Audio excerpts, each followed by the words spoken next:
Ladies and gentlemen, welcome to the Victory Bible class. If you would join me in standing, we're going to sing 2 verses of Amazing Grace.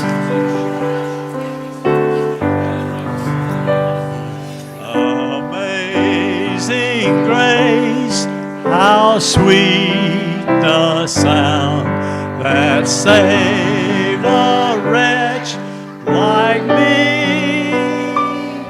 I once was lost, but now I'm found. Was blind, but now I see.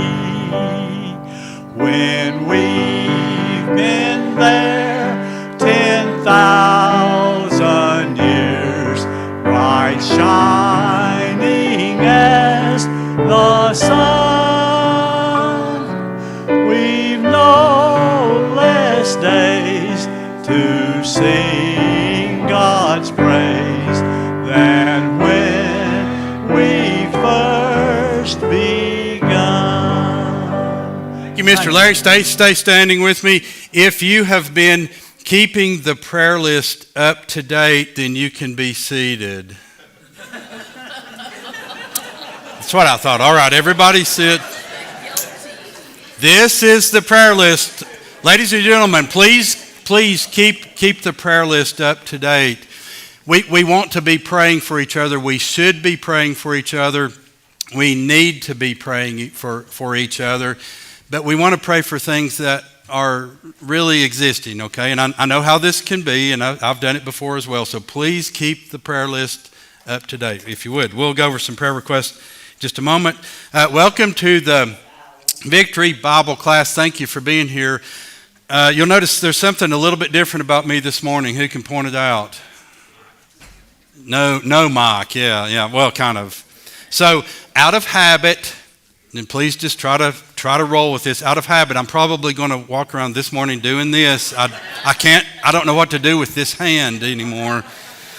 So, anyway, there we go. Also, you'll notice I did not sing during Amazing Grace because I'm on a hot mic, and when we're doing the sing with a handheld mic, I can do this and I can join you, and it's beautiful.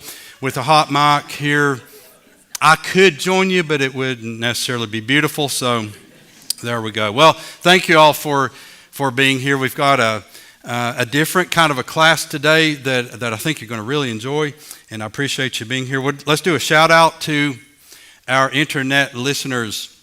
And I want to give thanks to those who join us each week on the internet. If you would like a personal shout out, I'll be glad to give that to you. Just let us know. We have a new ministry starting here in the Victory Bible class that we probably should have had going on for quite some time, and we haven't. And Miss Sheila Ball has been so gracious to head this up.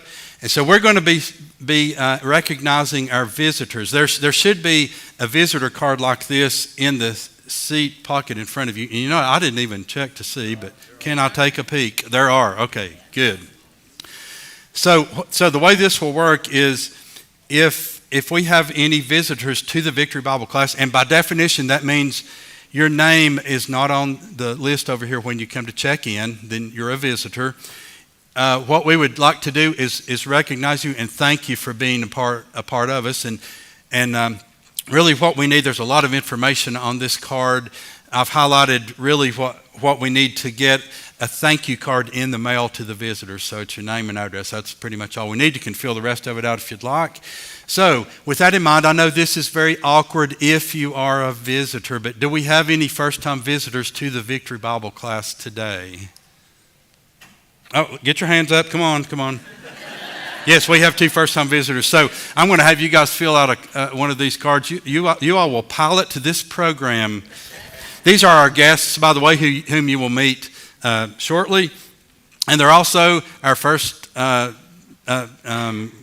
They're going to help us pilot the program of our visitor cards for the Victory Bible class. So double whammy there. All right, what's next? A YAP shout out. Buddy, I don't know if you're watching on the internet, but if you are, I'm giving you a shout out. So Buddy Callahan, one of our class members, is in YAP on a mission trip. And so he will be there till he gets done. How about that? He always goes open-ended, and when the work's done, he comes back. And few months later, he goes back and does some more. So as you think about Buddy, that's why I gave him a special slide here, because we want to be praying for him. As he comes across your mind, please pray for him in the island of Yap. All right, what do we got next? In the news. This one is a little bit different. Last week, many of you know Jim McGee. Jim McGee came up to me and told me that I was no longer needed in the Victory Bible class. And I told him that's been the case for years, but anyway, here I am. But no, anyway, Jim is piloting a new program as well. He took our class from last week, took the audio, ran it through an artificial intelligence, an AI generator, and had it produce a nice, very nicely formatted summation of what was talked about last week. And I put part of that up there. That's not all inclusive, but just to let you see that, yes, I can be replaced by an AI robot. So that's partially why I wore all gray today as I begin to fade into oblivion. Shortly, I will no longer be standing up here opening up our class. There will be a very cleverly programmed AI robot. It may look like me. They've got the voice, the audio synthesizers where they could even make it sound like me, but it will not be me. So just wanted to throw that out. Birthdays. Happy birthday and happy anniversary. We got David Pruitt, Verna Hilton, Mike Chapman, and one anniversary. Where are they? Yes, right here. Stephen Jeanette Smith. So how many years do we have? 51. Hey, pretty nice, huh? 51. So happy anniversary. Who have we missed? Any anniversaries or birthdays this week? Jeanette, you're a special lady. Jeanette's a special lady. No argument there. All right. Our guest speakers, I guess we're going to say today, we're going to do a missionary interview. Do you all remember when Dan Rogers used to do those? You remember those? I don't know about you, but I always enjoyed getting more insight than what you get in a normal church service into the lives of missionaries. And what Dan would always do is meet the day before and go over the agenda, go over all the things we're going to talk about, and so that it comes across smoothly. Unfortunately, we met like 3 minutes ago, so we did not really have the bandwidth nor the opportunity to smooth this out like Dan used to do, but we did email some things back and forth, so we're going to give this a shot and see how it goes. All right, prayer list updates. Sergio Merluzzi, and I may not say that exactly right, has been on and off our prayer list for a very long time. Thank you, Larry. And so this morning, this is a praise that his cancer is in remission. So anybody who's ever had that happen to you personally, had gone through cancer or had a family member, which is probably almost all of us, when you hear the word remission, that's a pretty good word. So that is a praise. Praises are always good. Yes. Yes.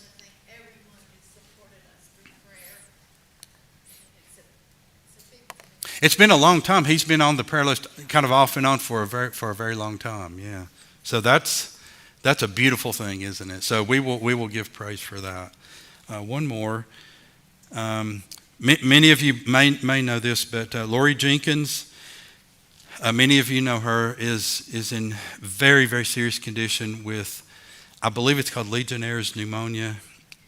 And last I heard, she's still in ICU, may still be there, I'm not sure, but this is very serious. She's been in there for probably 3 or 4 days now, and very serious. So I'm glad, and her father is in there as well, yes. So I've spent several days in the hospital with pneumonia one time, and I used to think pneumonia was just a bad cold, like, come on, chop, get over it, man, get up and let's get going. But man, if it hits you hard, that's not the case. And so now I have a much more empathy when someone has pneumonia. It's not just a bad cold. So So Lori Jenkins. All right, let's go to the Lord in prayer. We will look very quickly at something in Ezra chapter 2, but we're not going to take much time because we want to get straight into our missionary dialogue. So you can look at Ezra chapter 2, and I'm going to pray, and then we'll move on. Heavenly Father, Lord, we give you thanks for the beautiful day you gave us. The Bible says this is the day the Lord has made. We will rejoice and be glad in it. You created this day. You let us be a part of it. You did not have to do that. And we want to praise you for that and give you thanks. We want to praise you for Sergio. We like that word remission. Thank you that you've given him his health and strength back. And we just give you thanks and praise for that. We want to pray for Lori Jenkins in the hospital there with very serious pneumonia. Her father also. And we just pray for health and strength. Give her family grace. I know this can be so weighty on the family. There can be so many negative things going through their minds. There can be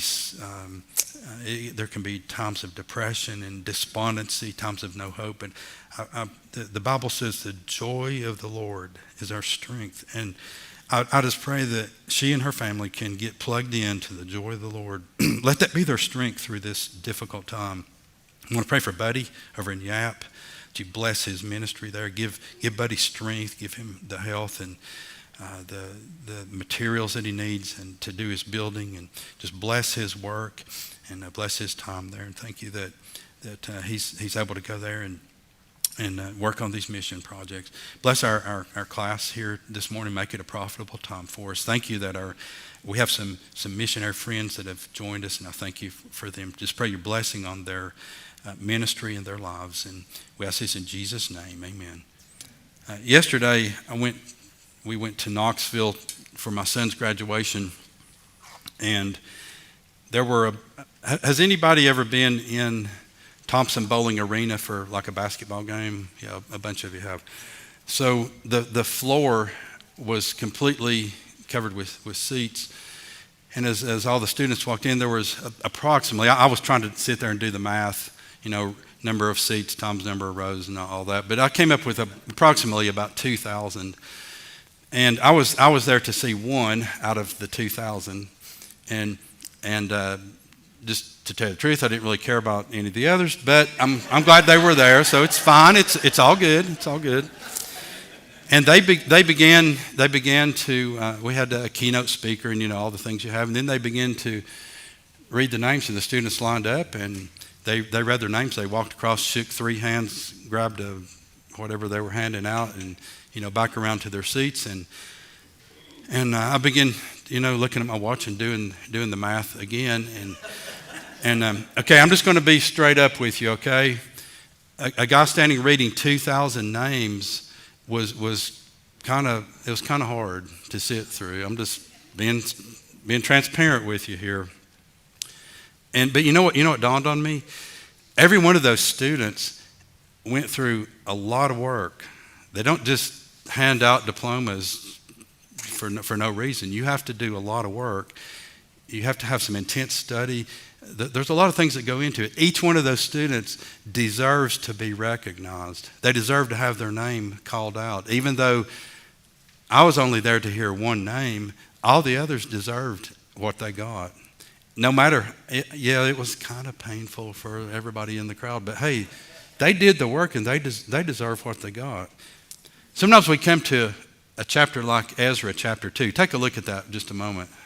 Look at Ezra 2.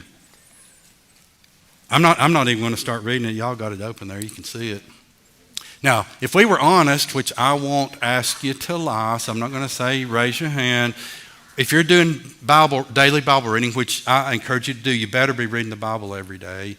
You come to Ezra chapter 2 and chapters like that, and you're going, oh man, you were like me in the graduation yesterday, doing this and doing the math and right?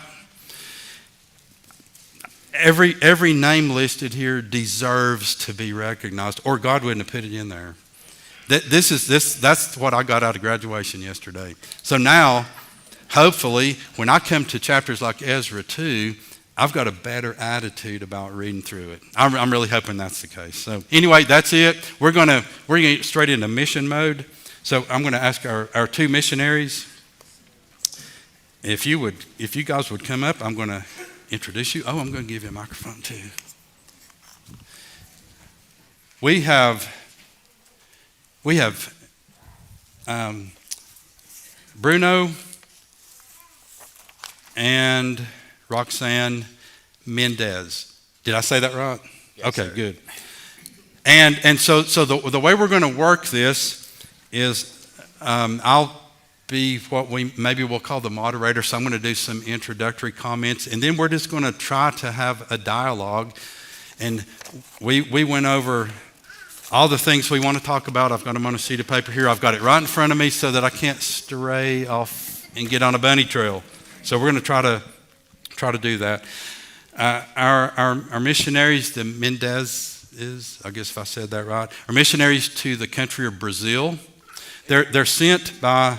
We have some other Yes. Brazilian missionaries right here or there. So you guys may even know each other. Very, very good. So their mission agency is called Baptist International Missions, Inc., and they are located in Tennessee, actually, down in the Chattanooga area, I believe. And if we look at yes, we have a Brazilian map here. So we have the map on the left is the entire country of South America. The map on the right is the area of Brazil. Brazil's divided up into, and here's where I'll probably need a little bit of help. Like here we have states, that's areas, or there's probably something else they call it. We're going to find that out shortly. But you guys serve in the Midwest area of Brazil. So make sure you find that on the map. I think it's called Center West or something. Yeah, Center West. So that's the area that they're serving in Brazil. And so we're going to start by welcoming you to the Victory Bible class. And I would like each of you, if you could just briefly give us your testimony of salvation. Like salvation is where we want to always start. Where did you meet? Where did you find the Lord? Where did He find you? And let's see. Roxanne, you can start. Well, good morning. Good morning. Many of you may remember my parents, Ram and Rachel Ribeiro. They've been missionaries in Brazil for over 30 years now. And so I had the privilege of growing up in a Christian home. And I was born in Brazil in the state of Goiás in the Midwest. So if you put your finger right in the middle of Brazil, that's where I was born. So ever since I was born, I heard the plan of salvation from my parents. But they never asked me if I wanted to get saved. The reason was just they were afraid of me making a false profession of faith as a small child. But as soon as I turned 4 years old, I understood that I was a sinner and that I needed Jesus to save me. But since my parents never asked specifically, do you want to get saved? In my 4-year-old mind, I assumed they didn't want me to. So I decided I would just get saved by myself. So one day I waited for my dad to go out on visitation, for my mom to be busy in the kitchen, and I went in the bedroom and I hid behind the door. I wasn't allowed to close the door. So I hid behind the door and I prayed and I asked Jesus to forgive me of my sins and to save me. And of course my parents were overjoyed when I told them the next day. That is a beautiful story. Thank you. Bruno, could you tell us how you... First of all, good morning, and thank you so much for having us here and for allowing us to be an extension of your ministry in Brazil. I didn't have the privilege to grow up in a Christian home. As a matter of fact, I came from a primitive family. But my grandmother, who used to be our neighbor at that time, used to take me to church ever since I was a little kid. So even though my parents were not Christians, they allowed my grandma to take me to church every once in a while. As a result, I got saved at the age of 7 in a church started by BIMI missionary Jimmy Rose. So I am the result of missions because I was saved in a church started by an American missionary, and I grew up in a ministry by an American missionaries. So I am the result of missions, and that's why I love missions. Great. We supported Jimmy Rose here. For many years. He's with the Lord now. Yes. That's a beautiful story as well. Your ministry. Yeah, that's a beautiful story as well. So, by the way, you've heard 2 testimonies of salvation. We won't do this, but what if I went around to every person here, put a microphone and said, could you tell us when you got saved? Would you have an answer for that? I hope you I hope you could, but there could be someone here with us this morning, I don't know, that has never been saved. You've never come to the Lord. Today is your day. You've heard how two individuals have done it. So there you go. Maybe that will speak to you. Let's talk about your life growing up. But before you two met and got married, so just as little kids, just briefly, I'm going to. So you both grew up in Brazil. But did you know each other as little kids? Nope. No? Okay, so you grew up separately. And I know that the official language of Brazil is Portuguese, but are there other languages spoken there, or is Portuguese pretty much it? Yep, just Portuguese, except from the... Yeah, if you're in the Amazon, Yeah. there will be some Indian tribes that'll speak other dialects. Okay. But as a whole, Brazil just speaks Portuguese. So I was doing just a little research on Portuguese because I don't know nothing about it. And something that jumped out to me, that this may or may not be the case based on pronunciation, but I saw some words that reminded me of some Spanish words that I knew. So I thought there might be a little bit of overlap. So I thought we could try an experiment here. Miss Julia, you're going to help us here, and I know I'm putting you on the spot, but would you two have like a really quick conversation in Portuguese just so we can hear it? And you just say one sentence to each other. If you can pick up anything that they say that sounds like something in Spanish, just holler the Spanish words back out to them. Let's see. So this is going to be totally random. It wasn't planned. So there may be some overlap here, maybe not, but at least you'll get to hear what Portuguese sounds like. Okay, something quick. É uma bênção estar aqui nessa igreja. Já vi muitas vezes como criança. E você?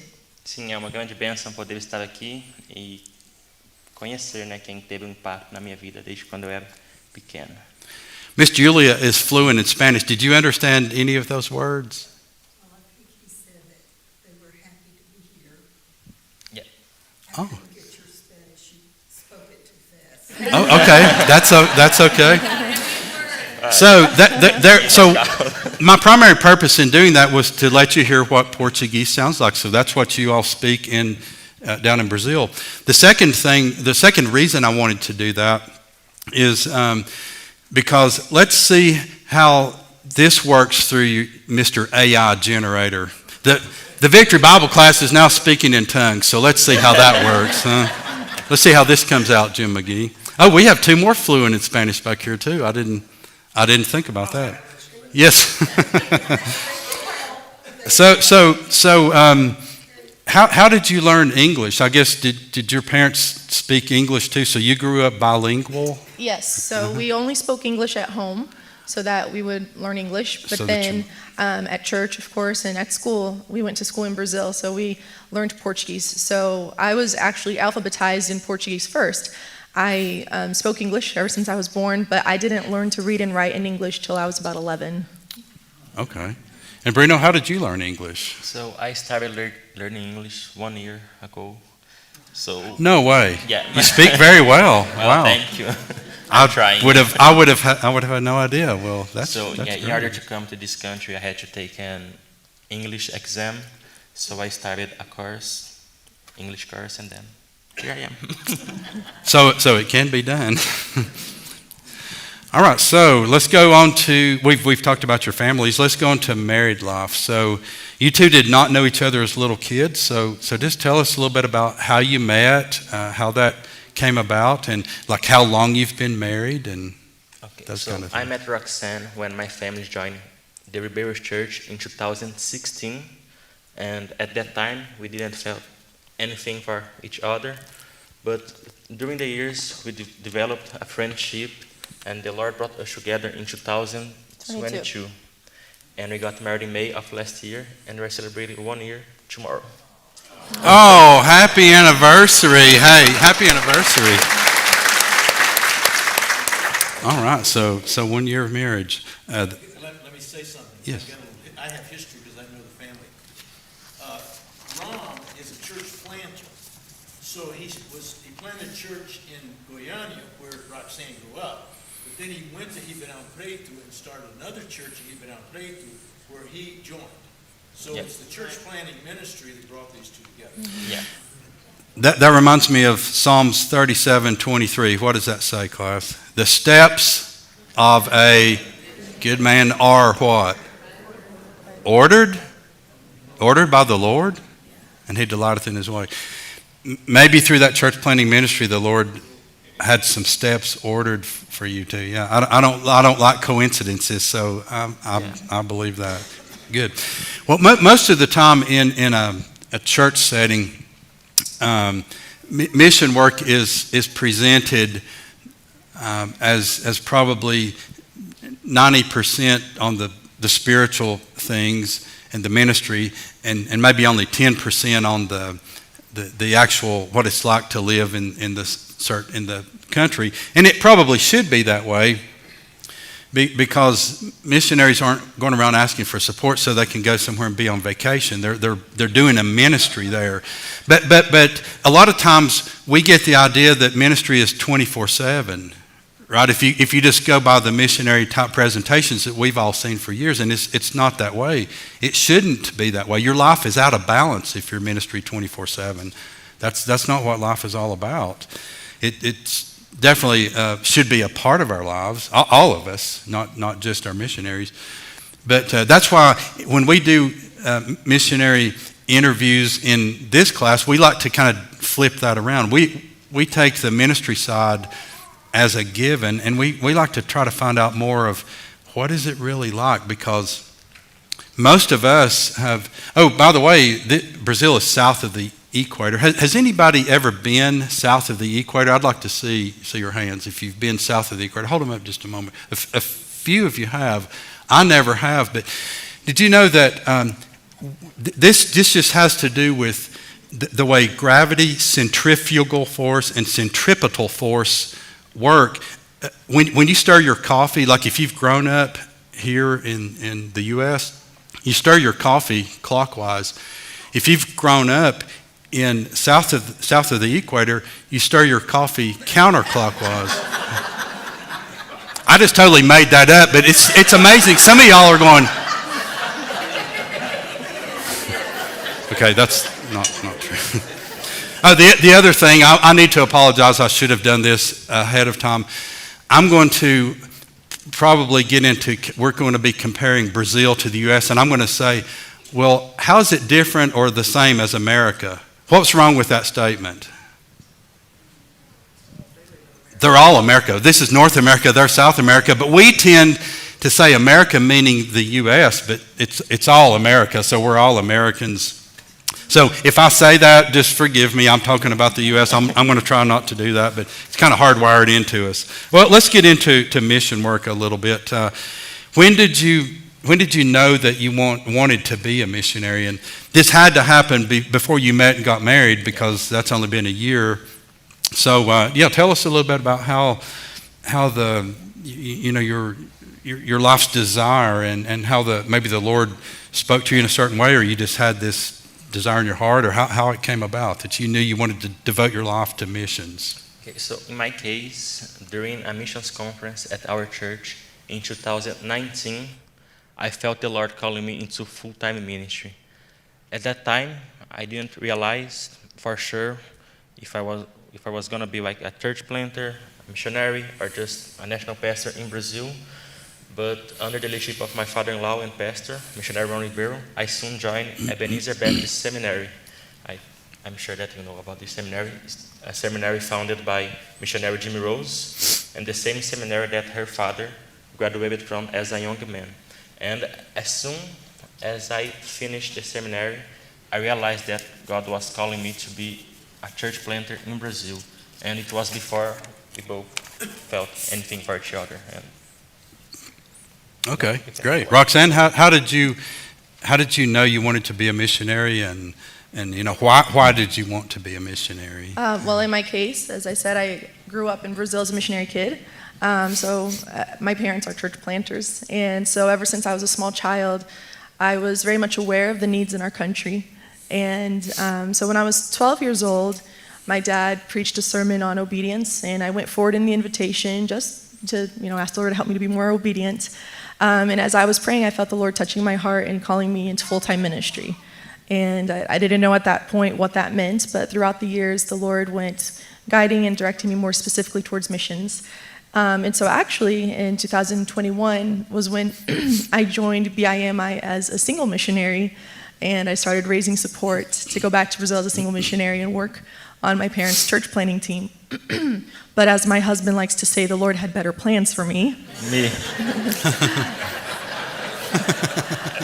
And so while I was raising support, in 2022, I went to Brazil for a short trip for about a month. And at that point, I had raised 60% of my personal support. And while I was there, we ended up hanging out a lot. And that was when the Lord brought us together. And so we got married in May of last year. And now I'm still on deputation, but now he does the preaching instead of me. So how much time, percentage-wise, did each of you spend, growing, well, even up to this point in Brazil and in the U.S.? Like, how many times have you been to the U.S.? Well, my family had to come back on furlough every few years. Okay. So when I was a kid, we would come back and stay a year every 3 to 4 years. As a teenager, it went lessening. Now my parents don't usually stay longer than 6 months. So let's just say I came to the States every 4 years for Okay. 6 months to And a then year. you already had the English background, so you just pretty well fit right yeah. in when you were here. And how many times have you been to So the this States? is my first time. in Wow, this first United time. States, yeah. And Hey. I got here in December December. of last year. And Wow. I didn't speak English. I could understand and read a little bit, but I couldn't speak that much. Right. And our mission board decided for me to take some classes at Ambassador Baptist College, and this helped me to develop my English. Great. Well, so not only welcome to the Victory Bible class, welcome welcome. to the United States. Wow, that's great. So what do you think about the United States so far? I know you've just seen what you've seen, but you guys came up here from Florida yesterday, right? Yes. So you have seen quite some Yes. of the diversity. Okay. All right. Great. Let's talk about your.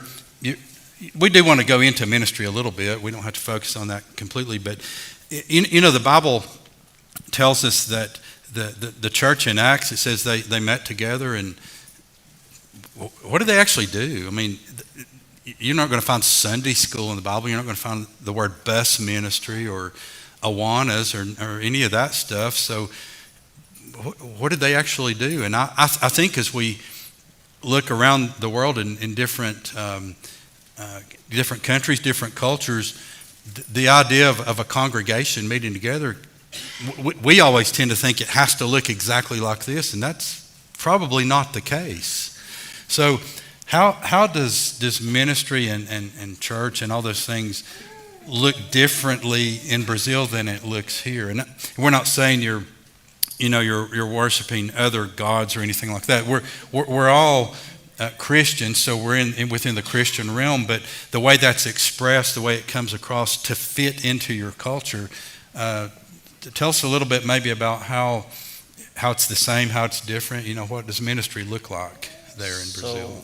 So in Brazil, it's pretty much like here because we are the results of American missionaries. Okay. So we have Sunday school, Sunday morning service, the evening service at Sundays, and the midweek service at Wednesday. One thing that is different is that the main service in Brazil is Sunday evening. It's at the night, Yeah, yes. it's yes. not like I remember. So I think you all told me yeah, that.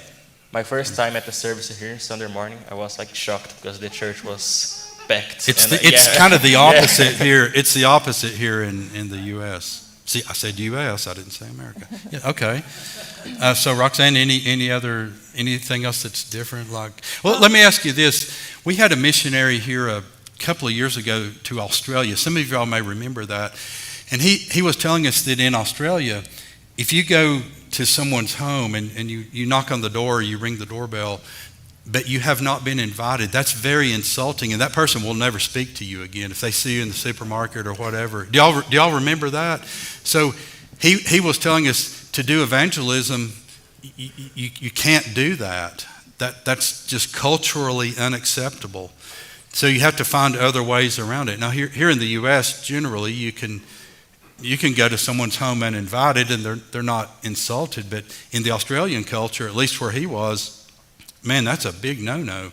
So what do you find in Brazil in terms of the culture in ministry when you're doing evangelism and things like that that's different than the U.S.? And I know you won't really know that much because you haven't been in the U.S., but Roxanne, you may have some thoughts on that. It's kind of a regional issue. As a whole, Brazilians are very friendly.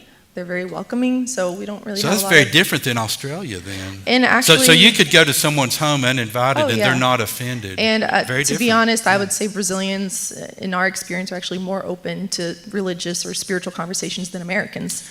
Americans tend to be a little more offended.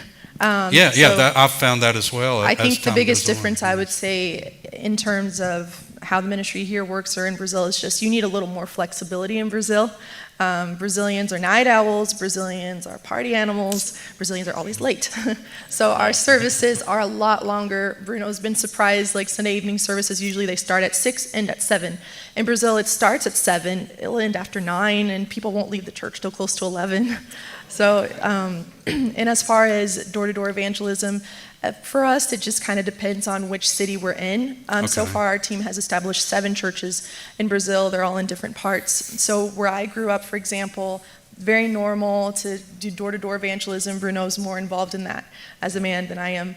However, where we were ministering in Ribeirão Preto, where he grew up, people are a little bit more standoffish. You can still do it. You're not going to get in trouble, but they're less likely to let you in. They'll probably not even answer the door, or if they do, they'll just say, oh, okay, thanks, bye. So it just kind of depends on which city you're in. Okay. Londrina. I was 8 and 9 when I lived in Londrina, so I don't really remember. I do remember us going door to door and leaving invitations in the mailboxes, but I don't remember specifically visitation. Okay, that's good.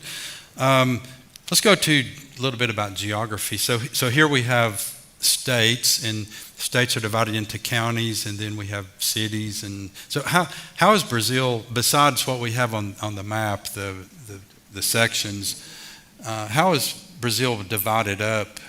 Like, what are those called? Like, what's the official name? States. Those are called Yes, we states, have just states. like we have the state of Yeah. Tennessee. Okay. Pretty much right here, right?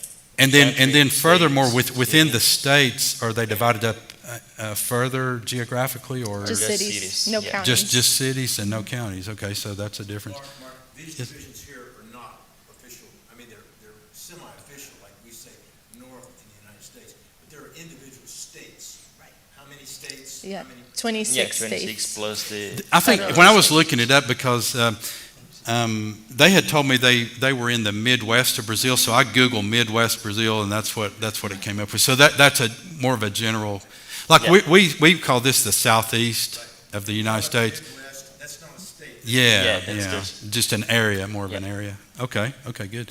So it's similar to the U.S. in that sense, but we have counties, and I guess you guys know. What about?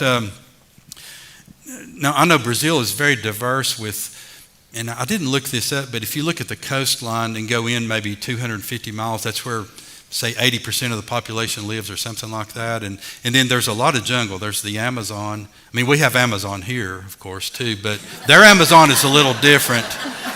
Actually, probably quite a bit different. But so cities versus jungle, like where you guys are, is it more like a city like around like here, or can you see jungle, or Yes. there? So yeah. the Amazon in Brazil is pretty much like this part of Brazil, like from here to The here. northwest. Yeah, the northwest of Okay. Brazil. But I grew up maybe around here in the southeast. So I've never been to the Amazon, and I have no idea how it's like there. Okay. It's like Most Brazilians have Yeah. never seen the jungle at all. it's maybe 4 days Okay. a drive. No idea. That's probably gonna answer my next question, but we're gonna go to the next slide. And I'm gonna ask if you've ever seen a piranha I saw at a museum. in a museum. Okay. Now, a word of warning. If you have arachnophobia, I want you to close your eyes right now. I'll give you a 5 count. 4, 3, 2, 1. Okay. The Brazilian wandering spider, with the Australian funnel web spider and this guy, have the honor of it's debated back and forth between scientists and biologists which one is the most venomous spider in the world.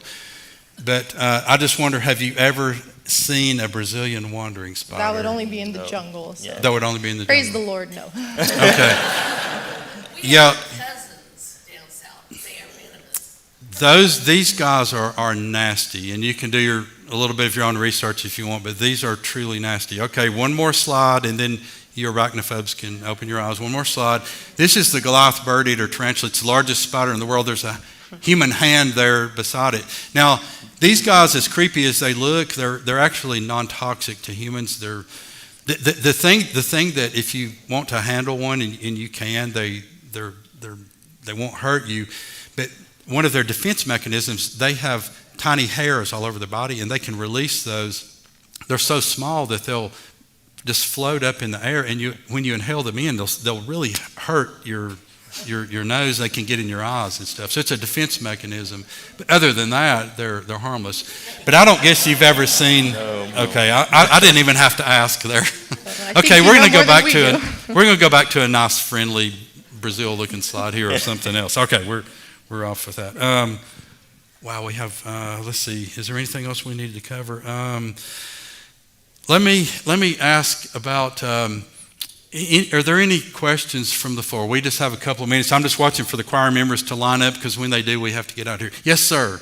Is the reason that the evening service is the primary because of the culture? Because they're so prone to Yes. be out at night? Brazilians are night owls. So even though our days start very early, 6, 7 in the morning, Brazilians love to stay up late, just having fellowship.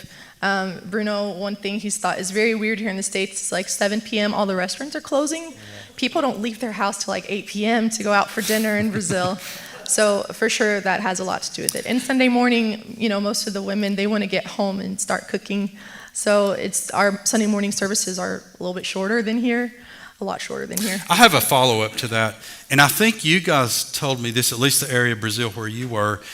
In the U.S., people tend to like to meet, maybe shake hands, but like I've got this space around me that just in general, and this can vary, but most people in the U.S., they don't want you encroaching on their space. But my understanding is in South America in general, not just Brazil, it's way more like huggy and Oh, yeah. nobody has personal. So that would be for